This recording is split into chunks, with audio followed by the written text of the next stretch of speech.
Nati Tapulia. Bagaton me here a papara. Mapalo wo para the currency a the play. Ngana hara, wera ngakidiri ngapang.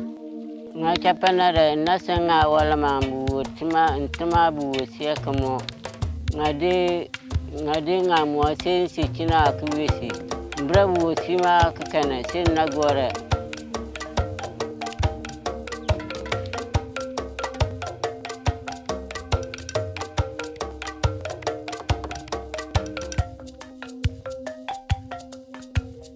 The poor and vulnerable can be found in many societies across the globe. The story of Nati Tapulia of the Sisala East District of the Upper West Region is a poignant example of this social challenge. Social protection and alleviation of poverty, therefore, has become of critical importance to the government of Ghana. In January 2013, the government created the Ministry of Gender, Children and Social Protection. The vision of government is ultimately to create that vehicle that would help alleviate poverty and address vulnerability of extremely poor households and people in Ghana. In recent years, the government of Ghana has initiated many social protection programs. Robert Austin is the national coordinator of the Ghana Social Opportunities Project. The Ghana Social Opportunities Project, it's a World Bank supported project that the government of Ghana has been running since 2010. Basically, it is to help improve targeting of social protection programs, to strengthen social protection systems. Basically involved a detailed study of the social protection system in Ghana. However, there have been concerns about how effective these programs were. The social protection system confirmed the lack of coordination, the lack of effective targeting of social protection programs. Therefore, there was the need to find answers to some critical questions. Who is poor? Who is extremely poor, living under $1.25 a day? In January 2013, we had a situation where we had 44 social protection programs running parallel. With the multiplicity of social programs, the manner of targeting social protection was ineffective or very expensive and not very objective in all situations. There was no one mechanism for determining who should benefit from social protection, to ensure that actually those who benefited from social protection, we call it targeting, were actually those who needed help most. And that is what brought about the creation of the Ghana National Household Registry. The Ghana National Household Registry has therefore been set up to basically prepare a social register of households in Ghana. The Ghana National Household Registry involves a data collection exercise and the subsequent creation of a database with the information gathered. The project began in the Upper West region, a region recognized to be the poorest in Ghana.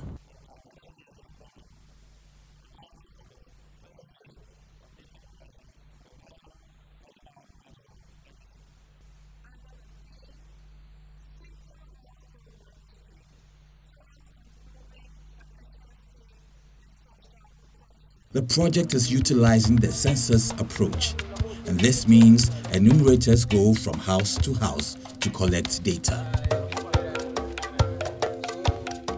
Building the register implies deploying considerable logistics and human resources.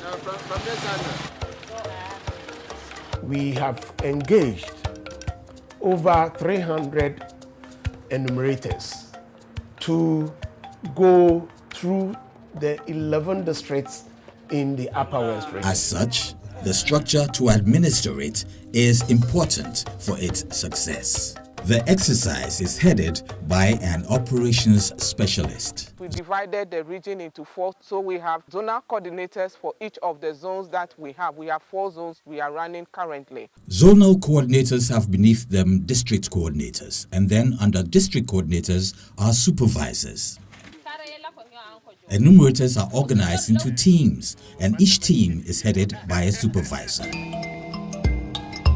We have district assembly officers that have been assigned to us as liaison officers. They help us in the planning and mapping of the communities together with the community focal persons. So the first thing that we do is to get a list of all the communities within each district in the region. One key official of the data collection exercise is the community focal person, an individual who is well known and is an opinion leader in the community. The CFP plays the role of being the liaison between the data collection exercise and the community. Our enumeration takes 3 stages, what we call pre-enumeration, enumeration, and post-enumeration. Now, pre-enumeration are activities that we engage in before we enter into a community, and that is in 2 forms. The first one is what we call the structural listing and what we call community public information campaign. One of the tasks which we also assign to these community focal persons is to list every structure in the community, particularly focusing on structures that people are dwelling in. Structural listing is done primarily to ensure that all households are enumerated without anyone being left out. So a day before the enumeration and on the day of the enumeration, we come, we blow our siren, then we make announcement about the registration, which form is taken. On the day of enumeration, we continue the pre-enumeration activity in the form of what we call community entry. So when we enter the community, we have 2 structures which we respect as a registry. We move into those 2 structures, inform them we are there to give them our respect, also to seek their cooperation. These are the local government administrative structure. Our community focal person takes the enumeration group to the assembly member or the unit committee member, who in turn lead us toward the traditional leader, which is the chief. After the chiefs are briefed and then we inform them, we now seek permission to enter into the community.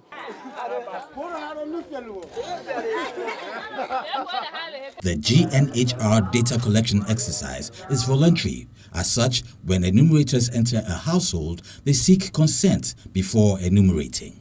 They will give their consent statement that this is the data being collected for the Ghana National Household Registry. We will not take much of their time. We are just collecting this data to help and support them. If they have any further questions, they should ask. If they think they are no longer interested in the interview, we just let them know that we don't want to force it on them. We want to get their consent before we proceed. One key stage of the enumeration is the taking of the GPS location of the structure. To be able to directly track the household where these household members or where these members are found. This is done with taking the GPS location of every household that is visited, so that in the future, when they are supposed to be visited or contacted, there will be an easy way to find them. This data collection exercise is unique and first of its kind in many ways. So the system is paperless. All the questionnaires are preloaded onto the tablet. So it's just a drop down that the people are picking, and then they will be able to just pick an answer that's already preloaded and pre-typed and very accurate. So it gives us that accuracy in the data that we are collecting. The responses from the households are directly inputted onto these tablets. Once all this biometric and socioeconomic data on the household has been picked, the tablet is able to transmit this through a number of servers to our servers here in Accra, where we run the proxy means test questionnaire on a program, a computer program. And from the responses from the households, we are able to categorize the households as extreme poor, poor, and non-poor. As such, there is immediacy and speed in the gathering of the data.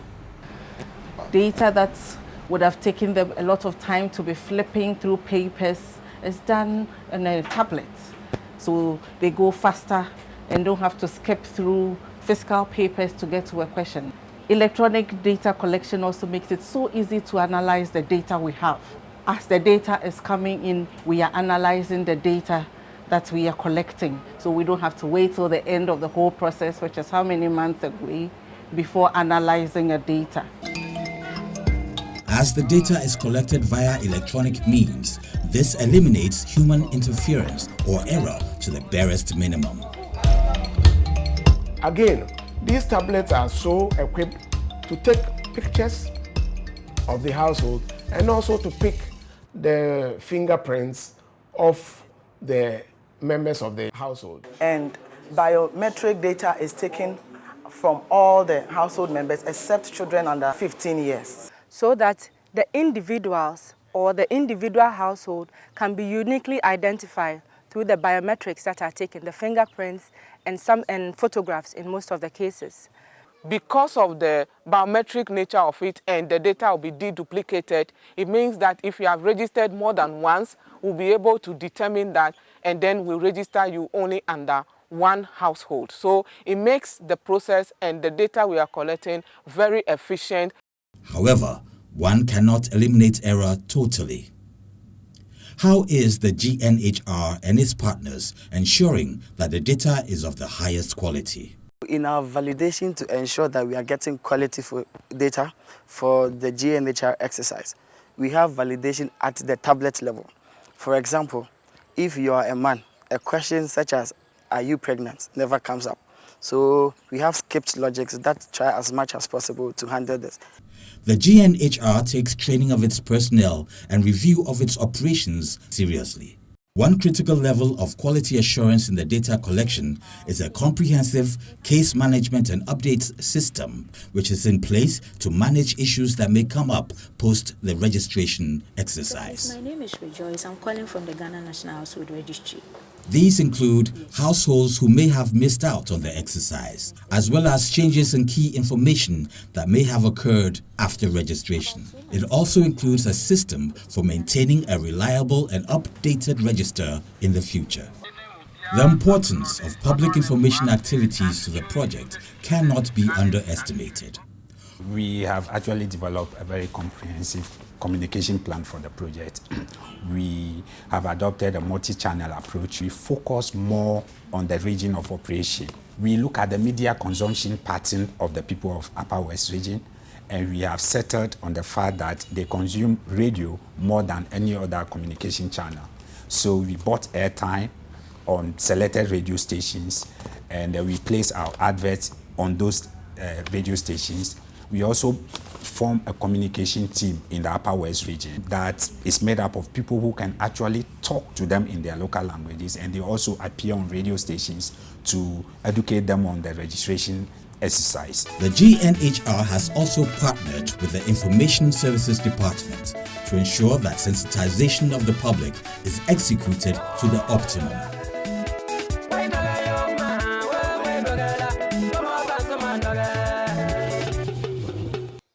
Public officials at various levels have embraced the Single Household Registry project. Traditional authorities have also welcomed the project and have given it their maximum support.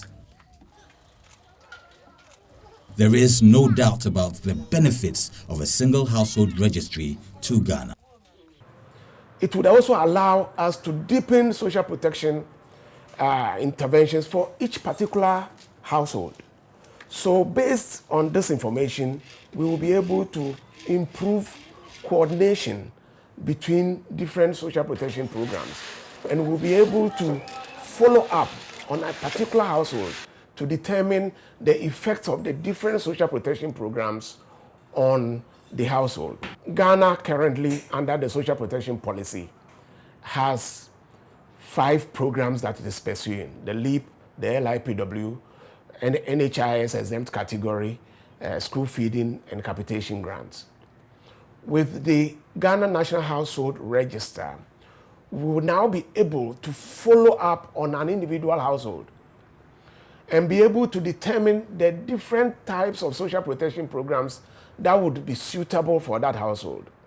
In other words, with the database that we have, we can now say that that household has an able-bodied person in there, though they are poor, so a labor-intensive public works program will be suitable for such a household. Or because it's an extremely poor household, that household should benefit from LEAP. Again, because we have that database, we would be able to give that same household free NHIS facilities. So you can picture now, for that single household, that we will be able to ensure that all the different types of social protection programs that are currently running in the country can, where the composition of the household so allow, enable us ensure that these categories of programs are provided. On that basis, we stand a better chance of helping the poor household to come out of poverty. Finally, GNHR enumerators have got to the household of a poor and vulnerable man, Nati Tapulia. Nati is enumerated.